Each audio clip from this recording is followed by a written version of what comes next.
السلام علیکم. صفت رشید حاضر خدمت ہے. ناظرین، آج کا پروگرام حال ہی میں انتقال کرنے والے ایک بہت اہم شخصیت احمد سلیم کی یاد میں یہ کیا جا رہا ہے. احمد سلیم 10 دسمبر کو ان کا انتقال ہوا، اور ان کی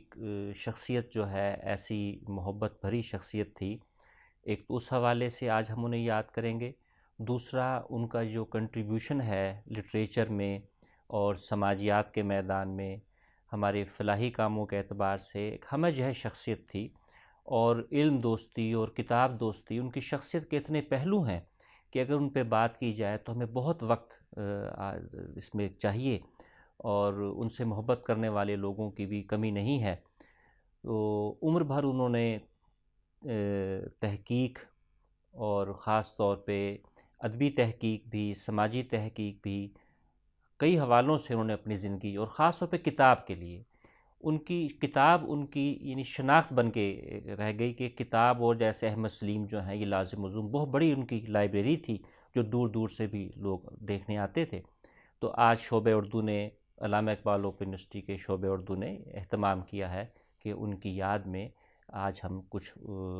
بات کریں. تو میرے ساتھ موجود ہیں ڈاکٹر ارشد محمود ناشاہ صاحب. تو ناشاہ صاحب، یہ احمد سلیم جیسے ہم بات کر رہے تھے کہ ہمہ جہت شخصیت تھے، اور اس طرح کے افراد جو ہیں، جو صاحب دل بھی تھے اور صاحب دماغ بھی تھے،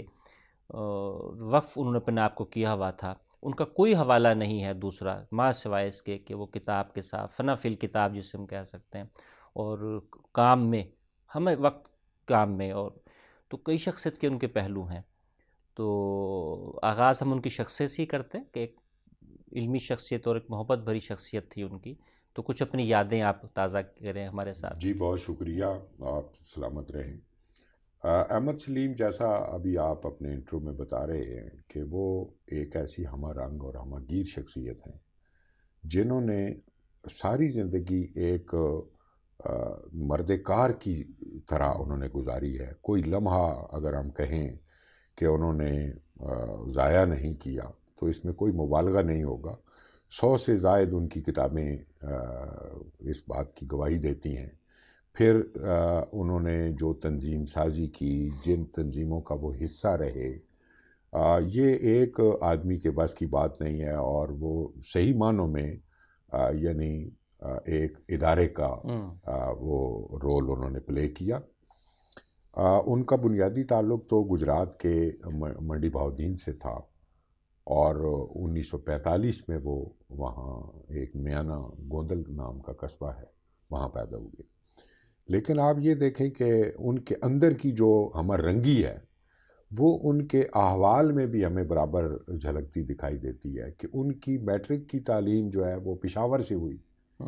پھر انہوں نے اس کے بعد کراچی وہ چلے گئے، یعنی پنجاب میں وہ پیدا ہوئے. ابتدائی تعلیم کا زیادہ حصہ انہوں نے خیبر پختونخوا میں گزارا. پھر وہ سندھ میں چلے گئے، اور سندھ میں اردو کالج میں انہوں نے داخلہ لیا. اور پھر جب وہ فیض احمد فیض صاحب وہاں عبداللہ ہارون کالج میں استاد تھے تو ان کے ساتھ ان کا ایک تعلق بنا. پھر وہ عبداللہ ہارون کالج میں باضابطہ فیض کی شاگردی میں آ گئے، اور پھر ان کے ساتھ ایک زندگی بھر کا سفر انہوں نے آغاز کیا جو فیض صاحب کی وفات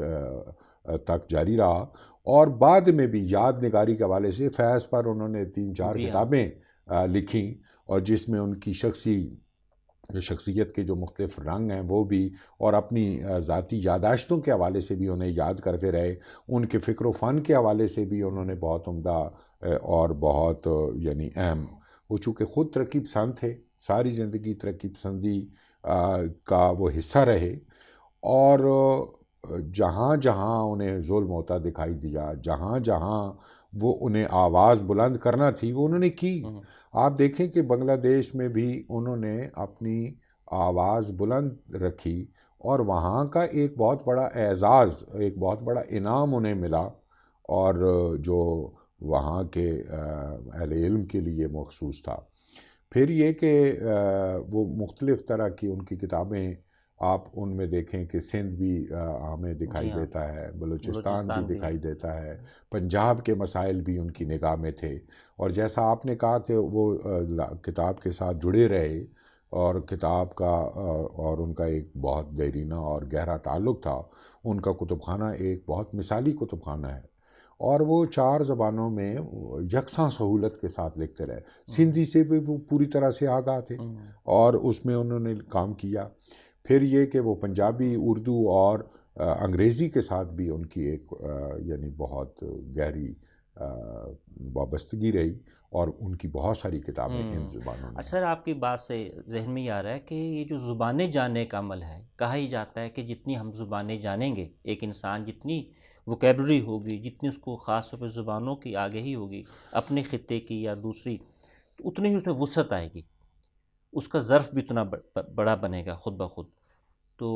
یہ چیز ہمیں ان کے ہاں نظر آتی ہے، جی جیسا آپ نے بالکل اشارہ صحیح کیا۔ ہے۔ دیکھیں بات یہ ہے نا کہ زبانیں بہت سارے لوگ جانتے ہیں، لیکن ان کو کیسے استعمال میں لانا ہے، یہ ایک بہت اہم بات ہے۔ مثال کے طور پر وہ آپ دیکھیں کہ وہ ابتدا میں کسی بینک میں ملازم رہے، بعد میں وہ بینک کی اس ملازمت کو چھوڑ کر وہ سندھ چلے گئے، اور سندھ کی یونیورسٹی میں ایک نصاب پاکستانی ادب کے عنوان سے انہوں نے خود ڈیزائن کیا، اور وہ پڑھاتے رہے، اور اس وقت وہاں شیخ ایاز یونیورسٹی کے وہ تھے، وائس چانسلر تھے، تو انہوں نے ان کو یعنی موقع دیا کہ وہ خود ڈیزائن کریں پاکستانی زبانوں کے مزاج سے، چونکہ وہ آشنا تھے، تو ایک پورا نصاب انہوں نے خود مرتب کیا، اور پھر وہاں اس کی باقاعدہ تدریس کا وہ سلسلہ کیا۔ ادھر ہی انہوں نے یہ محسوس کیا کہ شاہ حسین جو ہے پنجابی کا ایک بہت عمدہ اور نابغہ روزگار شاعر ہے، اور اس کی شاعری سے اہل سندھ واقف نہیں ہے، تو انہوں نے سندھی میں ترجمہ کیا شاہ حسین کا، اور پھر یہ کہا کہ پنجاب والے چونکہ زیادہ شاہ عبداللطیف بھٹائی کے کلام سے معروف رغبت نہیں رکھتے، یا زیادہ وابستہ نہیں ہیں، تلاش میں رہتے ہیں، تو وہ انہوں نے پھر پنجابی میں شاہ عبداللطیف بھٹائی کو ڈھالا۔ شیخ ایاز پہ بھی انہوں نے شیخ ایاز پر جو ان کی کتاب ہے بیجل نے آکھیا، ان کا یعنی بہت عمدہ، شیخ ایاز کی جو شاعری تھی اس کے بہت عمدہ پنجابی تراجم، تو یعنی یہ میں سمجھتا ہوں کہ پھر اسی طرح یعنی پشتون شعراء سے بھی ان کی ایک وابستگی، پھر یہ کہ پنجابی کے شعراء سے بھی ان کا ایک تعلق، پھر اردو شاعروں سے بھی، اور خاص طور پر ان شاعروں سے جن کے ہاں انہیں انسانیت کا درد دکھائی دیتا ہے، یا سماج کی جو بات کرتے شاعر ہیں، ان سے ان کی خاص وابستگی۔ تو وہ دیکھیں فیض کی نظموں کے وہ ماجد صدیقی صاحب کے ساتھ مل کر انہوں نے پنجابی تراجم کیے، تاکہ وہ آواز جو لوگوں کے لیے بھلائی کے لیے اٹھتی ہے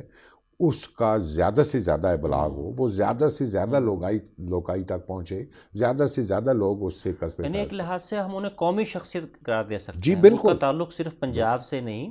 بلکہ ہر صوبہ پاکستان کو، اور آج ایسی شخصیات کی بہت ضرورت ہے، بہت کمی ہم محسوس کرتے ہیں ایسی چیزوں کی جن کی قومی شناخت افراد کی بالکل صورت میں۔ وہ اخبارات پر ان کی بڑی گہری نظر تھی، اور 4 والیوم میں انہوں نے وہ یعنی ایک طرح سے سماجی اور جو ہماری عہد بعد ہسٹری ہے وہ وہاں سے استخراج کی اور نکالی۔ یہ بڑا جوخم کا معاملہ ہوتا ہے کہ یعنی اتنی ڈیڈیکیشن کے ساتھ اخبار کا ایک ایک مضمون دیکھنا، ایک ایک اداریہ دیکھنا، اور اس میں جو چنیدہ خبریں ہیں ان پر بھی نگاہ رکھنا، اور پھر اس سے ایک یعنی آپ یوں کہہ لیں کہ جو رواں دواں تاریخ ہے اس کو کمپائل کرنا، یہ بڑا مشکل کام ہے۔ تاریخ سے بھی جی کو حال سے جوڑنا، اور مستقبل پہ بھی نظر ہونا، مستقبل کے مسائل پہ۔ بالکل۔ اچھا، این جی او تھی SDPI، اس میں بہت وقت گزرا، اور ان کے تحت انہوں نے کام کیے، اور معروف جو نقاد ہیں، محقق ہیں، استاد حمیرہ اشفاق، وہ ان کے ساتھ سیکھا، بہت سارے لوگ ان کے ہم رکاب رہے، انہوں نے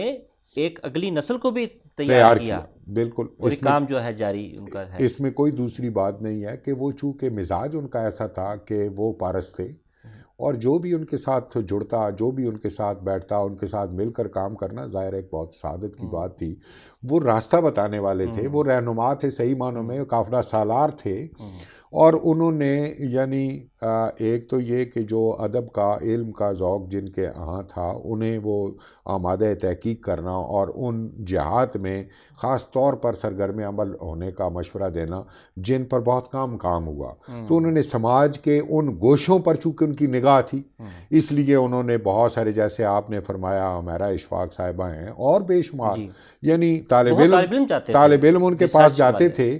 اور جب بھی کوئی طالب علم گیا تو ظاہر ہے وہ دریا تھے اور وہاں سے وہ سیراب ہو کر لوٹتے تھے طالب علم، نئی روشنی لے کر آتے تھے، اور یہ بہت اہم بات ہے۔ یعنی کون لوگ ہیں ایسے جو ہر موضوع پر ہر ڈسپلن میں آپ کی رہنمائی کر سکے؟ یعنی ایسے مردان کار تو میں سمجھتا ہوں کہ آپ انگلیوں پر بھی نہیں گن سکتے،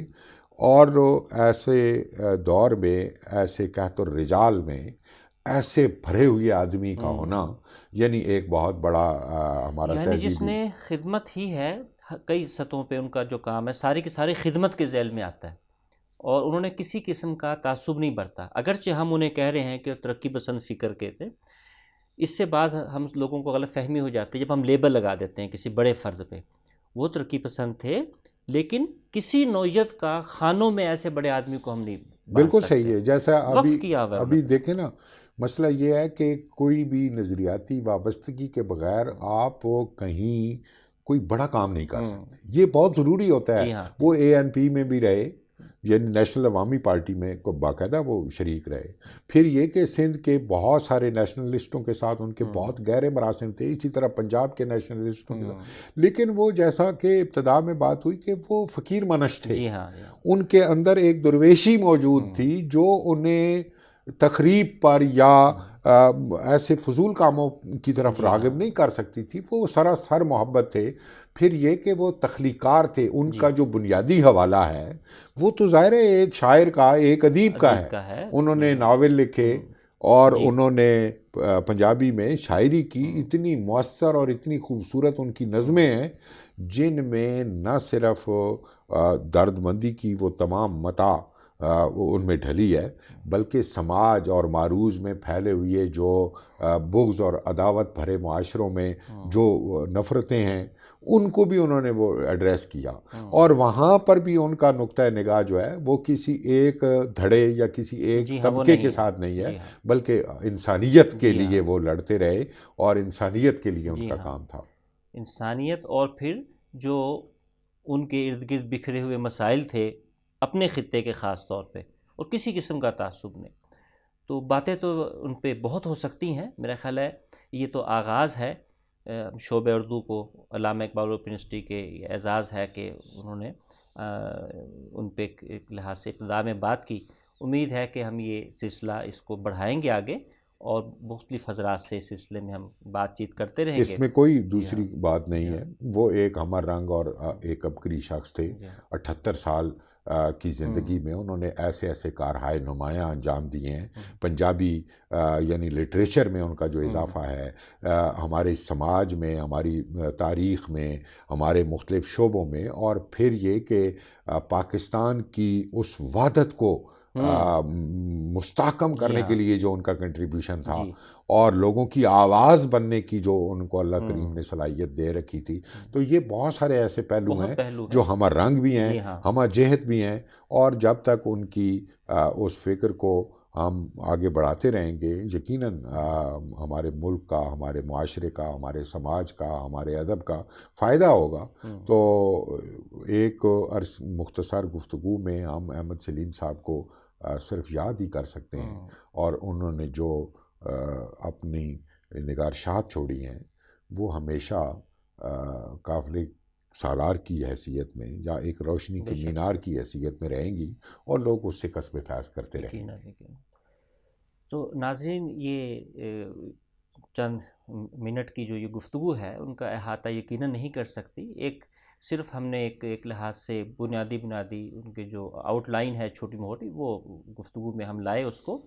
اور احمد سلیم کو یاد کرنا اس لیے بھی ضروری ہے کہ آج ان رویوں کو فروغ دینے کی ضرورت ہے جو قومی وحدت بھی پیدا کریں، اور جو تعصبات کی کتنی بھی شکلیں ہیں ان سب کو ختم کرنے کے لیے آج ہمیں احمد سلیم جیسی آوازوں کی ضرورت ہے، ایسے افراد کی ضرورت ہے۔ یقیناً ان کے جو کام ہیں وہ نہ صرف زندہ رہیں گے بلکہ ہم لوگوں کو تحریک بھی دیتے رہیں گے۔ اس کے ساتھ ہی اجازت دیجیے، خدا حافظ۔